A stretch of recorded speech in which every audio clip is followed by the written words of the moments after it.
pensamos logo na nossa segurança, né? Proteção, tal. Olha essas imagens que estão percorrendo aí o Brasil todo. Um policial agredindo com tapa, gente, isso mesmo. Alunos sendo agredidos por um policial. Uma mulher foi empurrada também. Robertinha, cadê você, minha filha, minha irmãzinha?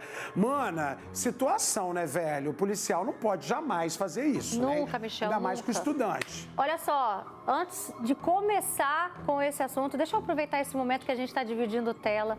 Pedir para Deus derramar muitas bênçãos na sua vida, porque você é a pessoa que representa toda a sociedade capixaba. Você veste a camisa e você faz parte da equipe do Fala Espírito Santo, porque não existe o Fala Espírito Santo sem o Michel, sem esse momento. Obrigada, Michel, pela sua existência em nossas vidas, viu, meu amigo? Obrigado, Deus te abençoe muito, ó.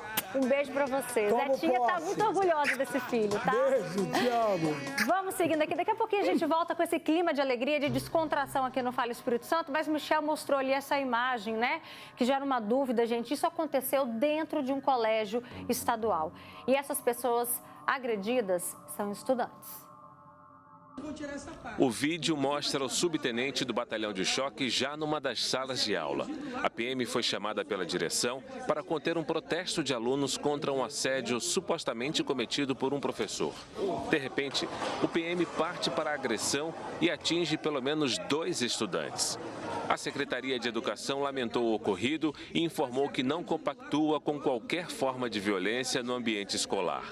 A Corregedoria da PM abriu um procedimento para apurar a conduta do policial. O professor, alvo da manifestação, foi afastado das atividades. Gente, olha, você vai ver agora o que um idoso fez ao tentar sair com um carro que estava estacionado. Presta atenção nessa imagem. Olha aí, ele perdeu o controle do veículo, que é automático, tá? Ele acelerou e caiu, gente, dentro de um córrego, imagina. O idoso teve ferimentos leves e foi socorrido pelo Corpo de Bombeiros. Olha a situação, coitado, gente. Mais uma vez ali para vocês acompanharem, tá? Ele tentou sair com o veículo, mas ele errou ali alguma coisa e olha só onde ele foi parar, dentro do córrego. E acredite que ele teve apenas escoriações, viu? Foi uma sorte, para falar a verdade, né? E agora a gente muda de assunto para falar de uma mulher que levava o filho para a escola e ela foi atingida por um muro que desabou sobre a calçada. Ela conseguiu empurrar a criança antes da estrutura ceder. A câmera de monitoramento registrou o momento em que tudo aconteceu. O garoto de 9 anos só não se feriu porque a mãe conseguiu empurrá-lo a tempo. Quando eu senti já caindo sobre mim, eu empurrei meu filho para o lado da rua. Aí já caí e já senti só muita dor, bateu na cabeça, no ombro e foi descendo, tipo, quicando assim pela minha perna fora. Quem passa pelo local corre o risco de cair no terreno que fica abaixo do nível da rua. O dono do lote, que fica em Ribeirão das Neves, na Grande Belo Horizonte, não foi encontrado. E olha só essa, gente, o cozinheiro famoso na internet é suspeito de dar uma garrafada num cliente de um bar. Presta atenção nessa situação. O cozinheiro é esse homem em pé de regata preta que está segurando uma garrafa, tá vendo? Ele discute com um casal que está sentado numa das mesas. Até então está só numa discussão. O cozinheiro ficou aparentemente nervoso e partiu para cima do cliente. Olha essa cena, gente. Um outro homem aparece, tenta impedir o cozinheiro. Mesmo assim, ele bate com o fundo da garrafa no rosto do rapaz que está sentado. Quer ver a cena? Olha só. Então ele está nervoso. Olha aí, mais uma vez para você acompanhar. Depois ele foi embora. Funcionários do bar confirmaram que o cozinheiro trabalhou lá, mas saiu quando o bar mudou de dono e que todas as informações foram prestadas para a polícia. O motivo da briga ainda é investigado. Esse caso aconteceu em Curitiba, no Paraná. E olha, câmeras corporais da polícia registraram a prisão de 2 homens que invadiram uma farmácia. Armados e até com um colete à prova de balas, os criminosos tinham como alvo os medicamentos avaliados em mais de R$20 mil. Tá roubando! Vai! Deita! Um dos ladrões é rendido no estacionamento da farmácia. Ele se joga no chão e não reage. Perdeu, ladrão, perdeu. Onde ele tá? Mete o grampo aqui. Mas outro criminoso permanece do lado de dentro. O policial se aproxima, aos poucos, da entrada da farmácia. Roubo em andamento. Um funcionário que foi rendido chega perto da porta com as mãos para cima. Com medo, ele abaixa. Enquanto isso, o PM manda o outro ladrão se entregar. Vem, deita aqui no corredor. O criminoso obedece, se ajoelha com as mãos na cabeça e depois deita no chão. Desarmado. Quando o policial se aproxima, ele afirma que não tem arma. Tô desarmado, tô fazendo só o plano, senhor. O assaltante é algemado e levado para a viatura. Essa não foi a única farmácia da Zona Sul de São Paulo alvo dessas quadrilhas. Aqui no Campo Belo, essa farmácia também sofreu um ataque dos ladrões, que renderam os funcionários usando uma arma falsa. A polícia militar, no entanto, chegou durante a ação criminosa, no momento em que eles estavam recolhendo os remédios para tratamento de obesidade e diabetes, as chamadas canetas emagrecedoras. A polícia conseguiu impedir que a farmácia levasse um prejuízo de quase R$80 mil, que é o que estava avaliada a mercadoria. Os criminosos não resistiram à abordagem. Um homem foi preso e 2 adolescentes apreendidos. A polícia diz que todos já tinham passagem pela polícia. Nos 2 casos, o mesmo interesse. Medicamentos caros, fáceis de carregar e de revender. Uma dinâmica que coloca farmácias na mira de quadrilhas. Perdeu, ladrão, perdeu.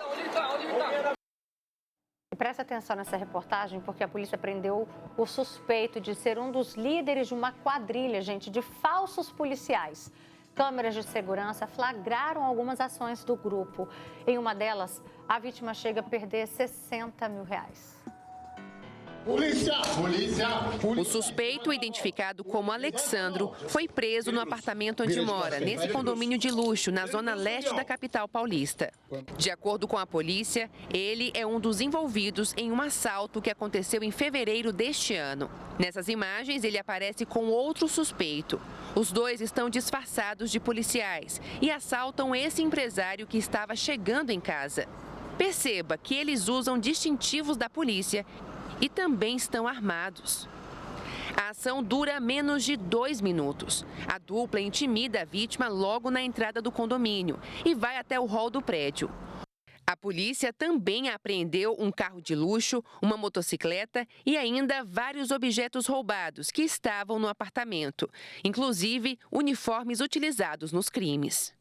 De acordo com a polícia, as investigações começaram depois do crime e logo os 2 suspeitos foram identificados e passaram a ser procurados. Na época, a dupla roubou da vítima cerca de R$60 mil, valor que ainda não foi recuperado. A polícia acredita que eles cometeram outros crimes, sempre agindo da mesma forma, caracterizados como policiais, para impedir qualquer reação das vítimas. As investigações continuam para localizar o outro suspeito que aparece nas imagens e também descobrir se há mais integrantes na quadrilha. E a polícia investiga a morte de mais 6 pacientes, no caso que já levou à prisão de 3 técnicos de enfermagem de um hospital. As vítimas eram idosas e morreram depois de paradas cardiorrespiratórias sem explicação aparente. As mortes investigadas agora são de outros 6 pacientes com idades entre 73 e 83 anos. Eles morreram em dezembro do ano passado de parada cardiorrespiratória súbita, sem explicação clínica aparente. Geralmente eram vítimas idosas, então a gente também tem que ter esse cuidado, porque pode ter havido aí uma morte que seja uma consequência natural dessa internação na UTI. Os casos foram denunciados pelas famílias depois que a polícia prendeu 3 técnicos de enfermagem pela morte de outros 3 pacientes entre novembro e dezembro. Marcos Vinícius de Araújo, Marcela da Silva e Amanda Rodrigues viraram réus há uma semana por homicídio doloso qualificado. À época da prisão, em janeiro deste ano, Marcos Vinícius chegou a confessar a aplicação aplicação de desinfetante na veia de uma das vítimas. Em depoimento, Marcela da Silva confessou participação nas mortes e disse que está arrependida. Já Amanda Rodrigues negou o envolvimento. Agora, os investigadores vão analisar os prontuários médicos dos pacientes e cruzar as escalas de trabalho dos técnicos com o período em que aconteceram as mortes. O objetivo é verificar se os profissionais realmente estavam de plantão nesses dias. A polícia ainda não conseguiu chegar a uma motivação para os crimes. E agora uma cena forte, emocionante. Uma mulher foi absolvida por matar um homem que tentou abusar da filha dela de 12 anos. O caso gerou muita comoção. E nós recebemos a imagem que mostra o momento em que ela é inocentada pela justiça. Acompanhe. Foi difícil segurar a emoção. Houve por bem em absolver a réplica e diante da decisão soberana do Tribunal do Júri. Sem conseguir ficar em pé, Érica Pereira da Silveira foi amparada pelas advogadas. A juíza Maria Beatriz Fonseca Biasucci julgou improcedente a denúncia contra a acusada, depois que o Conselho de Sentença considerou a ré inocente. A defesa alegou que a mãe agiu motivada por violenta emoção. No depoimento, ela disse que mantinha um relacionamento esporádico com Everton e o homem tinha a liberdade e costume de ficar na casa dela. No dia do crime, ele chegou embriagado. Érica afirmou que eles foram dormir, mas de madrugada acordou com a filha gritando. A mulher contou que arrastou o homem até a sala, pegou uma faca e o atacou. Ela afirmou que um adolescente ouviu os barulhos da movimentação e entrou na casa. Só então, eles combinaram de tirar o corpo do local e levar em direção a uma mata, onde foi ateado fogo. O corpo de Everton Amaro da Silva, de 47 anos, foi encontrado pelos militares carbonizado. Para chegar até a autora, os militares seguiram o rastro de sangue que saía do terreno e seguia em direção a uma casa. Diz que viu saindo dessa casa aqui, o rastro de sangue. Érica foi presa em flagrante na cozinha de casa e confessou o crime. Ele estava dentro de casa, no quarto, com a filha da autora, numa situação que parecia ser um estupro. Quase um ano depois de ter sido presa, Érica ganhou a liberdade novamente e já está em casa. Gente, o tenente-coronel Geraldo Neto prestou novo depoimento e manteve a fala de que não matou a PM Gisele Santana. A família de Gisele pede que Neto seja expulso da polícia. Em um longo depoimento, Geraldo Neto negou o crime e disse ao juiz que o comportamento dele no dia foi por conhecer as leis. Eu, com meus 35 anos de polícia, doutor, eu sei que só tem 2 pessoas dentro do apartamento e uma se suicida, já começa a recair sobre a outra algum tipo de suspeita. Então, a minha primeira reação foi abrir a porta e deixar totalmente transparente. Eu nunca fui bandido, doutor. Eu sempre salvei vidas, prendi criminosos. O tenente-coronel admitiu que o relacionamento com a esposa era conturbado, mas negou que era controlador. Em determinado momento, o agora réu pela morte da esposa diz que ela era mais ciumenta do que ele. A Gisele parecia um zagueiro paraguaio. Ela ficava na viatura comigo e, ai de mim, se eu falasse para colocar em outra patrulha. O tenente-coronel Geraldo Neto segue detido no presídio militar Romão Gomes. O inquérito policial ainda não foi concluído. Os investigadores aguardam novos laudos periciais. A corregedoria da PM também investiga o caso. Enquanto isso, amigos e familiares da soldado Gisele organizam um abaixo-assinado pedindo a expulsão do oficial da corporação. A expulsão é o ponto máximo de responsabilização dentro da instituição. Ela significa reconhecer que houve uma quebra grave de conduta incompatível com o cargo. A ficha funcional do tenente-coronel tem 220 páginas, desde quando ele entrou na polícia em 1991. Na trajetória, ele obteve 110 elogios sobre a atuação. Em 2019, a região comandada por ele, no interior paulista, teve uma redução histórica de assassinatos e ele foi premiado pelo desempenho. ano. Geraldo recebeu 5 punições disciplinares na carreira. Em 2001, 2 mulheres disseram ter sido humilhadas e agredidas, mas a investigação dos casos foi arquivada. Na ficha dele, não há menção a denúncias de assédios. E agora a gente muda de assunto. 2 pessoas morreram durante um procedimento numa clínica de hemodiálise. O local foi interditado. As máquinas pararam no momento da hemodiálise. As suspeitas iniciais apontam para falhas no sistema ou contaminação da água em Mossoró. A Secretaria de Saúde do Rio Grande do Norte afirmou que os pacientes serão remanejados para outras clínicas. Por meio de nota, a clínica informou que o equipamento apresentou um problema técnico e que paralisou as atividades como medida preventiva. Sobre a possível contaminação de água, a clínica reforça que adota rigorosos padrões de qualidade. E, gente, ontem nós mostramos aqui no Fala Espírito Santo o caso de 2 adolescentes que assaltaram um taxista. A polícia conseguiu apreender o segundo menino envolvido no crime. O segundo menor, de 16 anos, estava escondido na casa de parentes. Ele está envolvido no assalto a um taxista. Ao perceber a presença dos policiais civis, o menor infrator tentou fugir e se desfazer do celular roubado do taxista.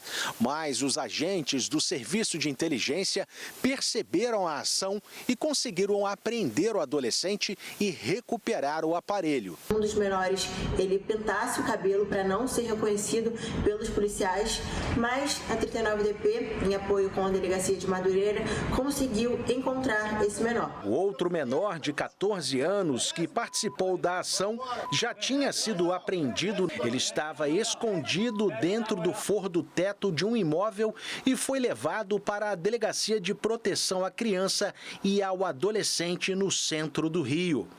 O crime foi registrado pela câmera do celular do taxista. O jovem, de 16 anos, saca a arma da cintura e aponta para o motorista. Ele está acompanhado do irmão, de 14 anos. A vítima é obrigada a liberar a senha do aparelho e fazer depósitos via Pix. Tem Pix? Não, Pix não. Aí não você foi não, tô? Porta-mala. Eu tenho mais dinheiro, não tenho mais dinheiro. Aí dá 100, bota 100. De acordo com a Polícia Civil, a arma usada pelos irmãos era uma réplica de pistola que também foi apreendida. O taxista contou como foi a ação violenta dos menores infratores. Agora os policiais estão me falando que é um simulacro, que não é uma arma verdadeira. Mas na hora não tem como a gente saber. E fora que tinha um que estava atrás de mim e ele estava metendo a mão aqui por trás do banco na minha cintura. E eu não sei se ele estava armado de a faca ou de outra coisa. Eu não quis saber. Eu falei, vai com Deus, leva. Afinal de contas, apesar de toda essa minha preocupação financeira e econômica, o mais importante é a minha vida. São 2h18. Vem cá. Um homem foi morto depois de ser espancado em Cariacica. A gente vai ao vivo agora com a Marla Bermudes, porque ela vai explicar para a gente o que aconteceu, o que está por trás dessa história. Minha amiga, boa tarde. Boa tarde para você, Robertinha. Boa tarde a todos que nos acompanham. Estava comentando agora com o nosso cinegrafista, o Carvalhinho, que para uma pessoa, morrer já é uma situação terrível, vítima de violência. Agora, vítima de espancamento, Deus que me livre e guarde. Imagina você participar de uma coisa dessa, de uma situação dessa, que coisa horrível. A polícia está investigando, tá, Robertinha? Foi um crime brutal, aconteceu em Cariacica, região de Vista Dourada, na madrugada de hoje. Enquanto muitos estavam dormindo, durante a madrugada, tinha um homem sendo assassinado no meio da Rua da Saudade, lá em Vista Dourada, Cariacica. Vamos explicar o que aconteceu. A polícia recebeu um acionamento, tem um cara aqui que foi espancado, que está caído aqui. A polícia, quando chegou, até imaginou que ele pudesse ainda estar vivo, Os policiais acionaram o SAMU chegou, tentou reanimar essa pessoa, essa vítima, mas não conseguiu, ele morreu no local. E aí, os policiais começaram um procedimento de praxe ali, acionaram a Polícia Civil, vai ao rabecão, né? Os peritos da Polícia Civil. Nesse meio tempo, chegou a mãe da vítima. Fico imaginando como essa mulher não se sentiu vendo o filho dela sendo daquela situação ali, sendo vítima de uma violência tão grave. E aí a mãe contou alguns detalhes importantes que podem ajudar na investigação da Polícia Civil. Esse homem estaria na presença dela, o filho e a mãe aqui conversando, quando chegou um cara de bicicleta e falou assim: aqui, seu outro irmão está com nós lá, vamos lá pegar ele. Teria um outro irmão na situação. E aí ele saiu daquela situação ao lado da mãe para acompanhar essa pessoa e não apareceu mais. Como a mãe viu que ele estava demorando muito para chegar, ela foi atrás dele. Falou: cadê meu filho? E aí, quando ela entrou na Rua da Saudade, olha o nome da rua, Robertinha. Quando ela entrou na Rua da Saudade, ela deu de cara com o filho no chão, o corpo dele estirado ali, e foi aquela comoção, né? A Polícia Civil confirmou que esse homem foi vítima de espancamento no bairro. Ninguém quer falar sobre o assunto, ninguém sabe dizer quem espancou. É claro que as pessoas têm medo, porque um cara que foi espancado durante a madrugada, no meio da rua, alguém viu. E é por isso que é muito importante essa denúncia ser feita para ajudar a polícia a conseguir capturar esse bandido ou esses bandidos, né? Porque a gente não sabe quantas pessoas participaram dessa ação criminosa terrível, Robertinha. Tá certo, Marla. Obrigada pelas suas informações. Vamos acompanhar, então, né, os desdobramentos desse caso. Mais informações aqui no Cidade Alerta. Tá bom, gente? Mais tarde com o Fernando Fuli também. Vamos seguindo agora aqui, porque a gente vai falar sobre violência contra a mulher. O Senado aprovou um projeto de lei que pode mudar a forma como a Justiça trata esses casos. Você está nervosa, deve ser TPM. Você é mulher, não deveria fazer isso. A partir de agora eu só vou contratar homens porque eles não engravidam. Os relatos reais narrados pela jornalista Maíra Bandeira foram ouvidos por ela e por outras profissionais ao longo da vida. Esse tipo de comportamento pode deixar de ser considerado apenas como ofensa. O Senado aprovou um projeto de lei que criminaliza a misoginia e inclui esse tipo de conduta na lei do racismo. Eu acredito que as alterações são bem intencionadas e vêm para o bem da sociedade no modo geral, mas é muito importante que os operadores do direito, em específico os magistrados, em específico os advogados, aprendam a lidar com esse tipo penal que vai vir a acontecer, assim como tem que lidar também com essas questões da Lei Maria da Penha. A misoginia é o ódio e o preconceito às mulheres. E aparece no dia a dia em forma de xingamentos, humilhações, ameaças e em comentários que tentam diminuir a mulher.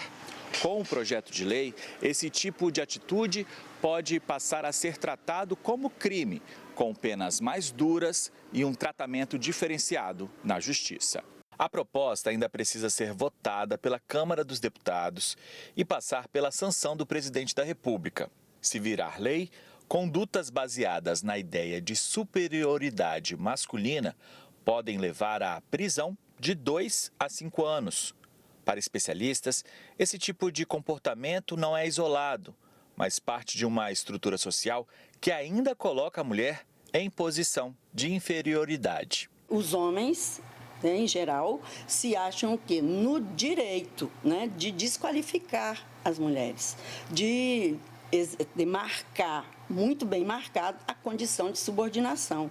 E nisso vão usando de artefatos desqualificadores, humilhantes, né, depreciativos, que levam muitas mulheres à depressão, às vezes profunda. Dados da Secretaria de Segurança Pública mostram a dimensão do problema. Só nos 2 primeiros meses de 2026, mais de 2.500 mulheres foram vítimas de ameaça e 242 casos de estupro foram registrados no Espírito Santo.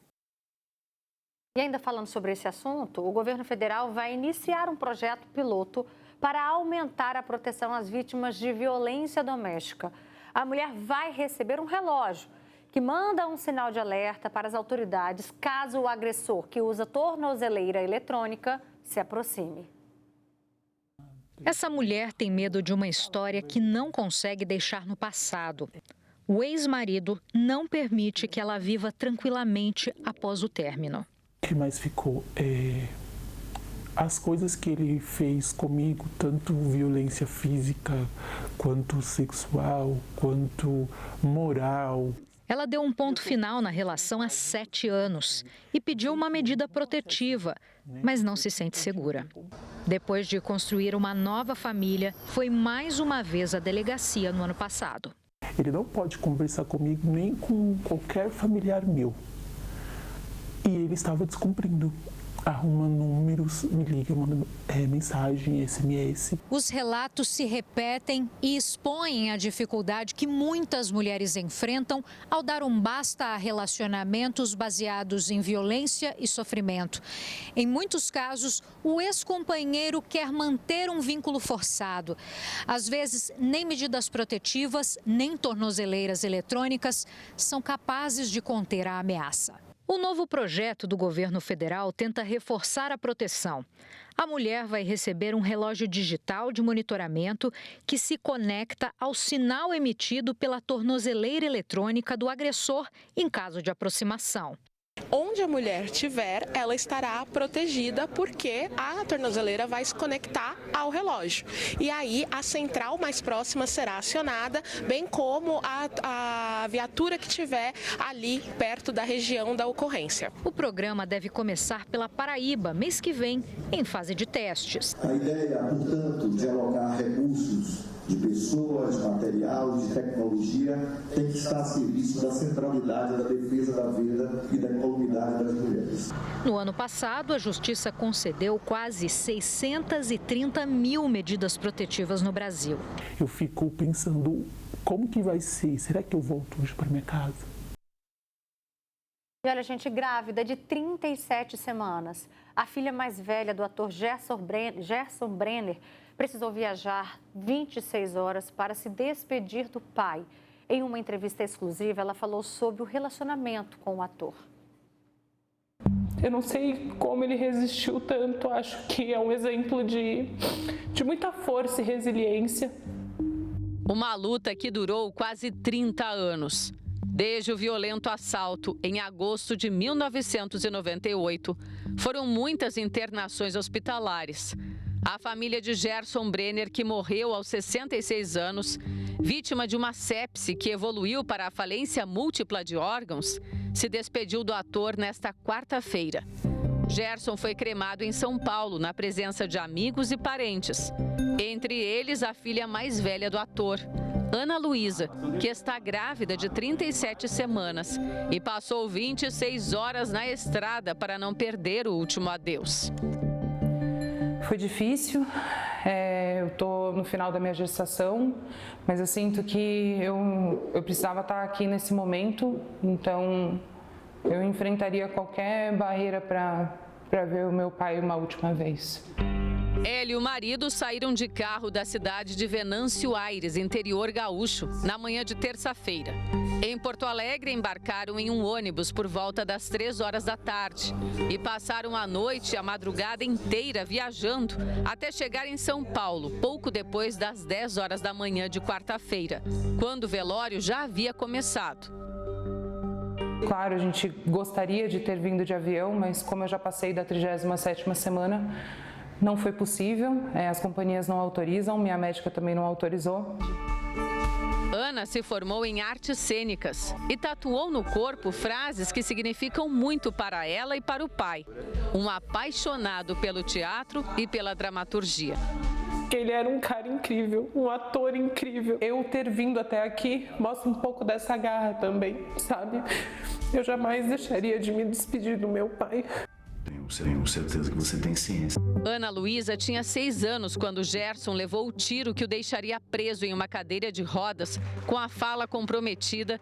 Ela ainda lembra daquela noite em que ouviu a voz do pai pela última vez. Dia 16 de agosto, ele estava indo gravar o último capítulo da novela que ele estava fazendo na época. E a última lembrança que eu tenho do meu pai, antes dele levar o tiro, é ele me abraçando e falando que aquele dia eu não ia com ele. E eu lembro que eu fiquei muito triste, fui inclusive dormir chateada, porque eu não entendia porque aquele dia eu não podia ir. De madrugada tocou o telefone e avisaram do que tinha acontecido. E Depois eu entendi o porquê. Não sei se eu estaria aqui se eu tivesse ido junto. Faltam menos de 3 semanas para o parto da Ana Luísa, previsto para o dia 13 de abril. O primeiro filho dela seria o primeiro neto de Gerson. Ela sabe que a volta para o sul de ônibus vai ser outro perrengue e tanto.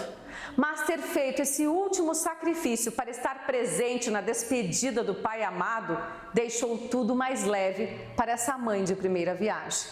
Eu sinto que o Otto é, de alguma forma, uma continuidade, sabe? E ele não vai conhecer o meu pai, mas ele vai saber de toda a história, claro que vai. Eu quero que ele tenha muito orgulho do avô que ele teve. Agora são 2h30. Para tudo que você está fazendo e presta atenção nesse caso, gente. Um desembargador, ele está no meio de uma polêmica ao votar o pedido de pensão alimentícia para uma mulher que era vítima de violência doméstica e impedida pelo agressor de trabalhar. Esse desembargador, meu amigo, minha amiga, ele criticou, dizendo que a preocupação dele era que ao receber a pensão, essa mulher caísse no ócio, não se esforçando para encontrar emprego. Olha só. A preocupação é com relação à ociosidade da parte contrária, no caso... Excelência, a pensão alimentícia, me perdoe. A pensão alimentícia para uma mulher é humilhante, Excelência. E outra, o voto do desembargador Almir, ele viu a perspectiva de gênero. Isso é uma obrigação nossa. A pergunta daríamos o mesmo tratamento se a situação fosse inversa? Com certeza. Não, porque o homem não tem perspectiva de gênero nesse ponto. Eu julgo... Essa senhora vai ficar com 6 salários mínimos ao todo. 6. Sim. Já recebeu 12. Não é essa senhora, Excelência. É o filho. Jovem, é o filho. A mulher, seja ela jovem. O filho já tem 3 salários mínimos. E agora... Sim. Ele foi muito claro. A mulher passaria a receber 6 salários de pensão. 3 para ela e 3 para os filhos. E aí, ele disse que ela perderia a vontade de trabalhar, porque ia ter dinheiro fácil. Gente, estamos falando de uma mulher que começou a se relacionar com o agressor ainda na adolescência. E ela foi impedida por ele, tá? Por 10 anos sem trabalhar. Pensa, você não vai trabalhar. E assim foi o relacionamento dessa mulher. Ela apanhava desse marido. E hoje, acredite, essa mulher vive de favor com os filhos na casa de amigos. Parece brincadeira, né? Vamos bater um papo sobre esse assunto, mas essa é a triste realidade de uma mulher, é a triste realidade por parte do nosso judiciário. Parece brincadeira. Vamos lá. Juliana Constantino está aqui, psicóloga que vai participar com a gente. Obrigada, Ju, pela sua presença. Doutora Monique Neves, advogada, já ela vai falar para a gente também sobre essas palavras, né? O quanto isso fere. E a gente também convidou hoje aqui a Nara Sabadinho. Daqui a pouquinho a Nara vai contar a história dela, porque ela viveu uma situação muito parecida. Mas antes, sobre esse caso, Nara, qual é o sentimento que isso te traz? Boa tarde, seja bem-vinda. Boa tarde, obrigada pelo convite. Em mim, em especial, me causa muita revolta, porque quando a pessoa, o marido, ele te impede de trabalhar, ele não tira só o direito de você ter a sua renda, ele tira seus sonhos, ele tira sua liberdade, ele tira sua alegria de viver, porque é muito difícil você precisar de um absorvente e ter que pedir para o marido. E ele perguntar, para que você quer dinheiro? Então, isso é uma humilhação, porque a violência doméstica, ela não se trata somente do bater, do apanhar. Ele trata também do psicológico, da violência patrimonial. Tudo isso engloba. Então, a mulher, ela se sente literalmente como se ela estivesse morta. Ela não tem alegria para nada. Tudo que ela faz não tem retorno, não tem... o agressor, principalmente o narcisista, tudo que você faz, ele sempre vai procurar um motivo para te criticar e te diminuir, mesmo que você seja uma pessoa surreal, uma pessoa extraordinária, inteligente, ele vai conseguir apagar o seu brilho, a sua alegria. Ele não gosta de ver você sorrindo, ele não gosta de ver você prosperando e ele diminui você em todos os aspectos da sua vida. Então é muito triste. Se anular, né? É um processo de anulação. Verdadeiramente é enterrar você viva. Daqui a pouquinho você vai contar detalhes da sua história, porque a Nara também passou por algo muito parecido. Mas antes, Juliana Constantino, parece inacreditável isso que a gente ouviu agora. Pensa na realidade dessa mulher. Como bem disse uma outra pessoa que estava ali também compondo, falou, já é humilhante para essa mulher precisar de pensão. Como é que fica o psicológico dessa pessoa? Em todos os níveis, muito abalado, né?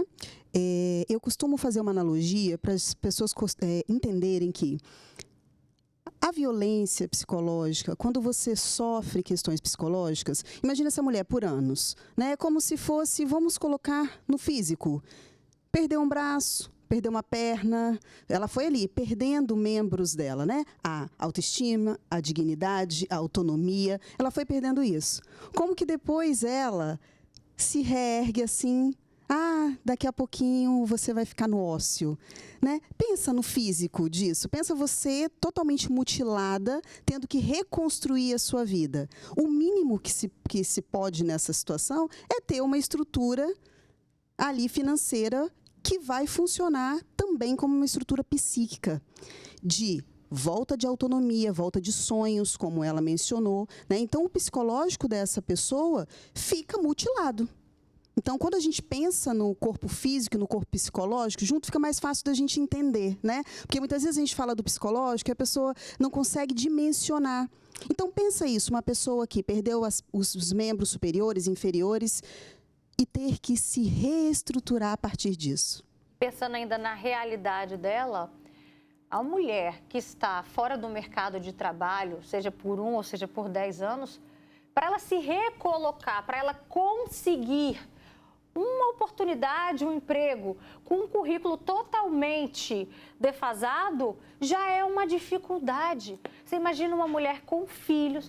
Essa mulher está morando de favor, Monique. Isso seria urgente para essa mulher. E assim, como a doutora mesmo citou aqui, é importante a gente ressaltar que o homem, ele adquire o controle da mulher o controle financeiro da mulher através de um disfarce de cuidado, na qual, nossa, você não precisa trabalhar para cuidar dos nossos filhos, você não precisa trabalhar para administrar o meu negócio, você ficando em casa, você vai emitir as notas da minha empresa, né? E quando a mulher percebe, ela já está presa, como a colega falou, sem ter dinheiro para comprar nada, ou até mesmo com aquele cartão de crédito limitado, que ele controla tudo que ela passa naquele cartão. E se ela chegar em casa ou adquirir qualquer coisa que não esteja relacionada naquele cartão, ele já vem o gatilho do ciúme. Como você comprou isso? E a pensão alimentícia para a mulher vítima de violência doméstica, ela é necessário quando o juiz da vara, né, da violência doméstica, ele identifica que aquela mulher tinha uma relação de dependência exclusiva. E aí cada caso é analisado de forma individual. Por quê? Porque hoje a pensão alimentícia, ela tem que demonstrar a relação de dependência. E quando eu falo isso, eu falo daquela mulher que abandonou a sua vida social e se voltou somente para o lar e para o trabalho da empresa do marido, que é muito comum hoje. Nós vivemos numa sociedade onde as mulheres, cada vez mais, elas entram no trabalho conjunto, só que é um trabalho que ela não tem remuneração. É um trabalho que ela tem que cuidar da casa, ela tem que cuidar da administração da empresa e ela ainda tem que cuidar dos filhos e quando ela questiona, ela é cobrada. Então, a Lei Maria da Penha hoje prevê a possibilidade de pensão para mulheres vítimas de violência doméstica. Mas é importante ressaltar que essa previsão ela é direcionada em casos específicos, quando é analisada a situação da mulher. Muitas mulheres às vezes questionam, mas eu também tenho medida protetiva e não recebo. Foi feito o requerimento? Foi demonstrado isso no ato da denúncia? Né? Você tem que juntar elementos da dependência financeira. E isso não basta apenas você falar, você tem que demonstrar através de documentos, contas bancárias, a relação de dependência direta do agressor. Perfeito. Chegou um comentário aqui que é praticamente essa mesma história. Boa tarde, eu passei por isso, eu fui casada por muito tempo e nova, né? Eu tinha 15 anos na época, ele nunca me deixou trabalhar, nem estudar, me agredia. Quando me separei, fiquei sem chão, sem saber o que fazer, sem emprego e com 2 crianças pequenas. Imagina, gente, a dificuldade para essa mulher se reerguer. Hoje me vejo em outro momento. Eu vivo, não trabalho de carteira assinada porque nunca me deram a oportunidade, mas sou artesã e vivo do jeito que posso. E aí você imagina essa mulher naquela fase de transição. Mais do que nunca, né, a gente vê a necessidade de uma pensão. Tá dando para as crianças. Ok, mas essa mulher que ficou sem trabalhar a vida inteira, impedida pelo companheiro. Você chegou também a conseguir receber a pensão? Então, o meu processo foi exatamente o que a doutora falou. Eu fiz um dossiê de tudo. Então, não é só chegar lá e falar. Você tem que ter provas para que o juiz determine. Engraçado que quando eu li a sentença, logo que eu iniciei esse processo,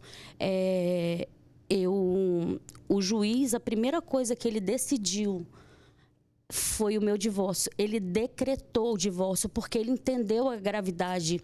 Não era só um falar, eu fui. Ele entendeu, ele viu as provas concretas e após ele decretou a pensão da menor, que é de 5 anos, e a minha. Por quê? Porque todas as vezes eu fui uma referência no Estado em moda evangélica e ele, quando ele viu que eu estava acima, ele me convenceu que eu não precisava, porque ele era o todo soberano e eu não precisava de trabalhar. E aí, depois eu fui e abri um estúdio de cílios, eu virei lash design, só que eu fiz o curso não para fazer cílios, mas para dar curso. E ele montou tudo, ele pagou o curso, ele montou o estúdio, tudo. Quando ele viu eu alavancando e dando curso um atrás do outro, ele falou, eu não quero mais que você faça isso.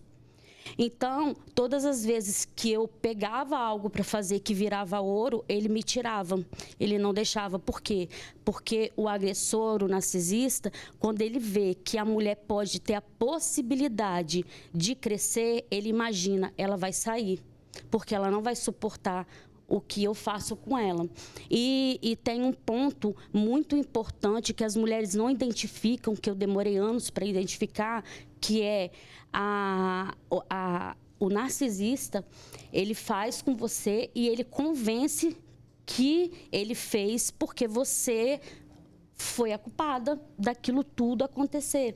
E aí ele faz o quê? Ele compra o seu silêncio. Com o quê?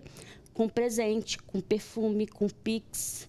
E aí você vai ali sendo iludida, enganada por aquele falso amor, de onde as pessoas não conseguem enxergar a gravidade, a necessidade de você abrir os olhos.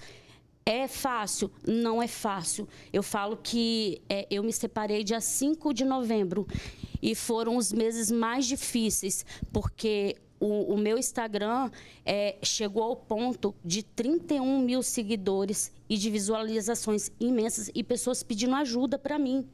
Olha, o que eu faço? E quando as pessoas me ligam, eu começo a chorar, porque eu sei o que ela falou. Porque falar de violência doméstica, só quem viveu, sofreu, tem autoridade para poder falar nesse assunto. Então, quando eu vejo, eu choro. Tem mais de 7 meses que eu não assisto jornal, porque quando eu vejo, eu sofro junto.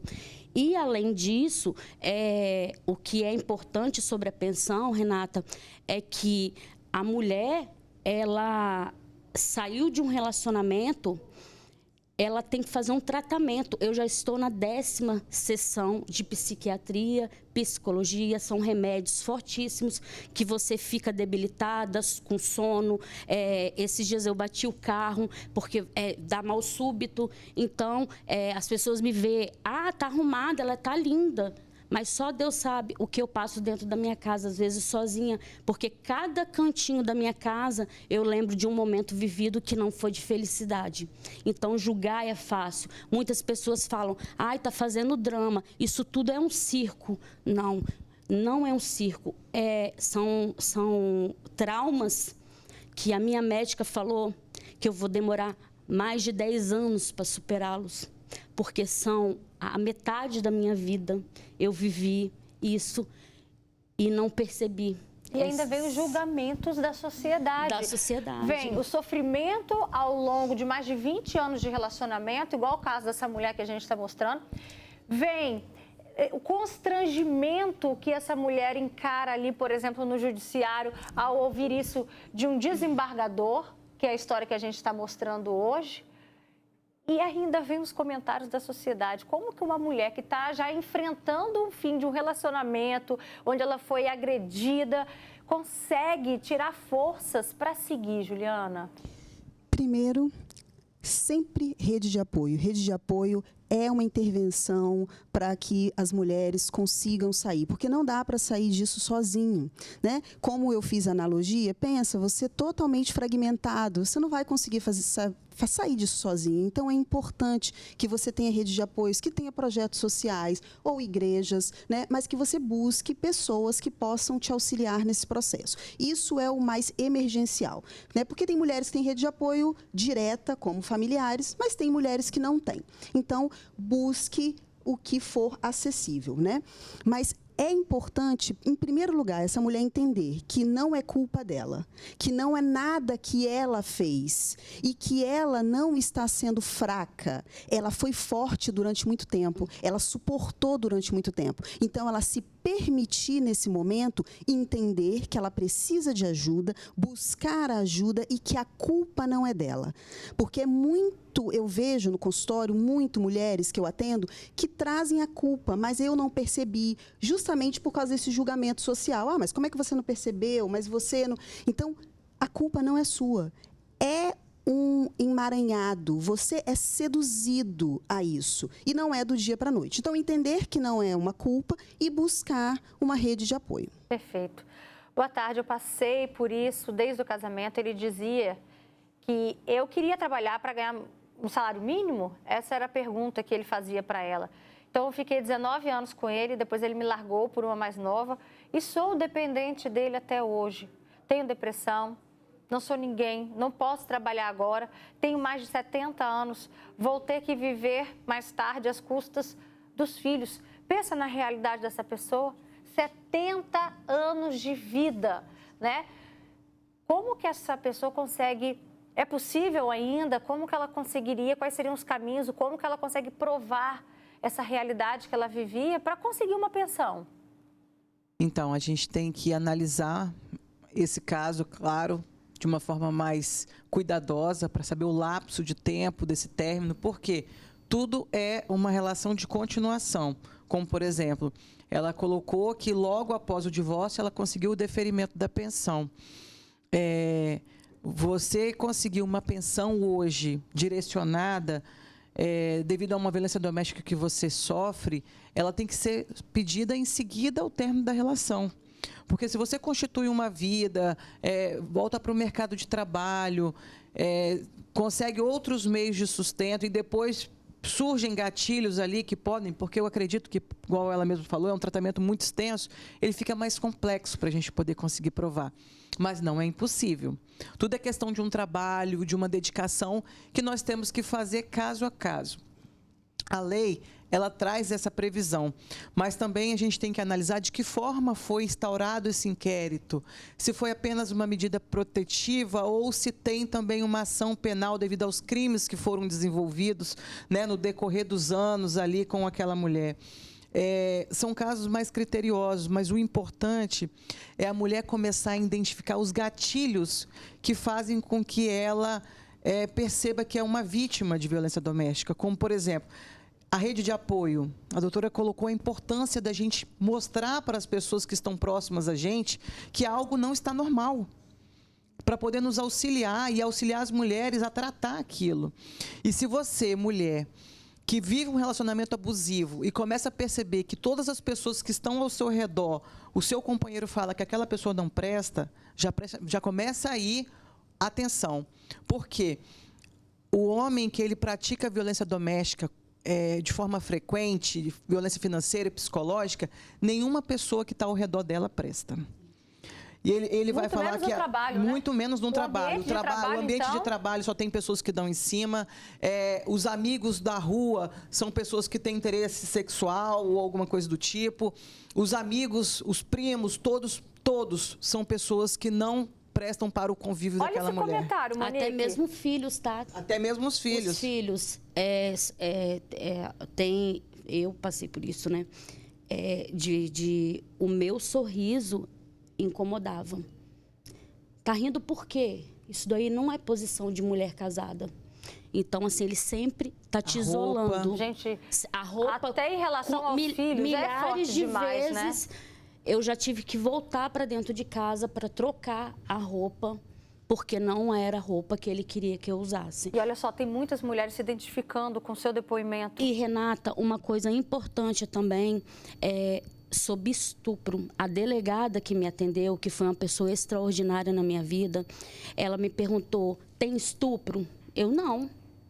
Aí ela, você sabe o que é isso? E aí eu falei, estupro para mim é uma outra pessoa.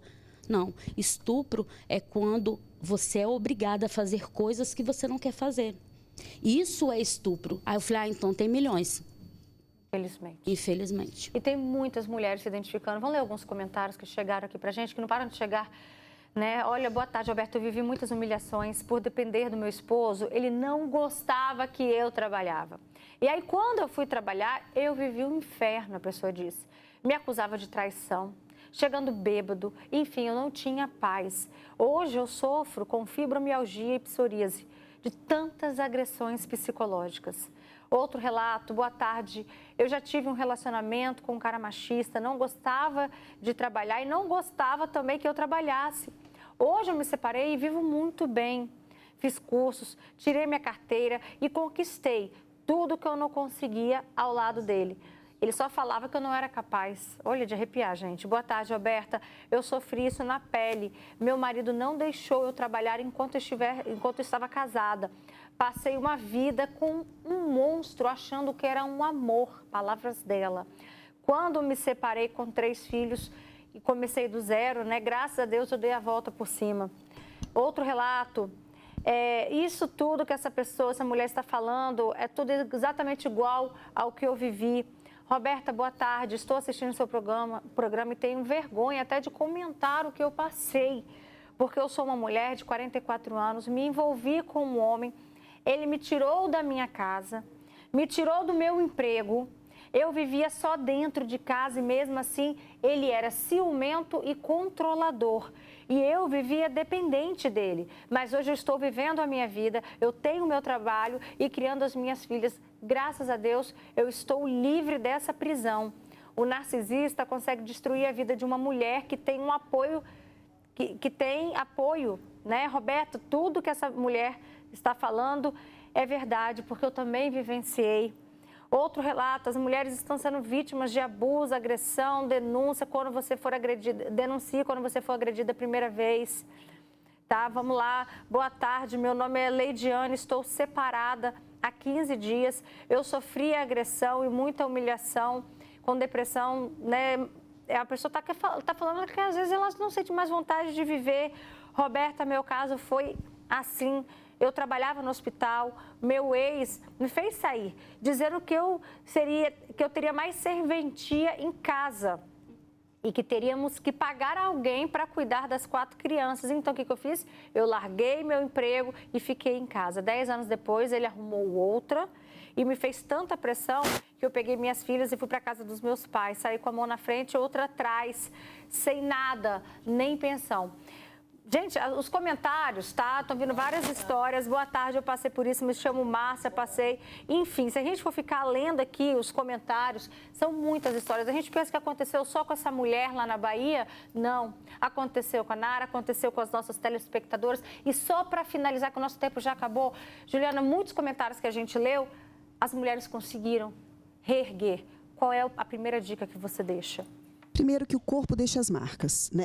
A marca psicológica, ela fica no corpo também. Então, você entender que você é um corpo psíquico e um corpo físico. Sendo assim, você precisa se olhar como um todo. E se olhar como um todo é buscar ajuda de todas as maneiras. Mas uma dica muito prática é as mulheres não se culpabilizarem. Para que eu consiga sair, eu preciso não me culpabilizar, porque a culpa me mantém nesse lugar. Mas quando eu entendo que eu fui uma vítima e que eu posso refazer a partir disso, fica mais possível. Perfeito. Gente, o nosso tempo acabou, mas a gente vai ter mais oportunidades para voltar nesse assunto. Obrigada, viu? Uma ótima tarde para você.